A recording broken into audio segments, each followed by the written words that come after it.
நெல்லை அம்பாசமுத்திரம் வனக்கோட்டை எல்லைக்கு உட்பட்ட கிராமங்களைச் சேர்ந்தவர்கள் நாட்டு துப்பாக்கி மற்றும் உரிமம் இல்லாத துப்பாக்கிகள் வைத்திருந்தால் வரும் 20ஆம் தேதிக்குள் ஒப்படைக்க வேண்டும் என வனத்துறை உத்தரவிட்டுள்ளது.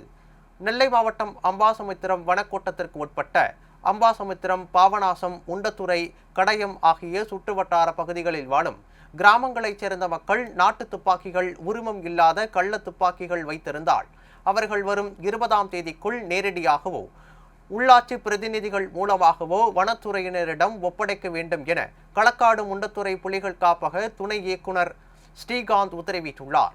அவ்வாறு துப்பாக்கிகளை ஒப்படைக்கும் நபர்களின் பெயர்கள் வெளியிடப்பட்டால் ரகசியம் காக்கப்படும் எனவும், மேலும் ஒப்படைக்கும் நபர்கள் மீது சட்டப்பூர்வ நடவடிக்கைகள் எதுவும் எடுக்கப்படாது எனவும் அவர் உத்தரவாதம் அளித்துள்ளார். துப்பாக்கிகளை ஒப்படைக்காமல் வனவிலங்குகள், பறவைகளை வேட்டையாடும் சம்பவங்களில் ஈடுபட்டால் வன உயிரின பாதுகாப்பு சட்டம் 1972 படி நடவடிக்கை எடுக்கப்படும் எனவும் அவர் தெரிவித்துள்ளார்.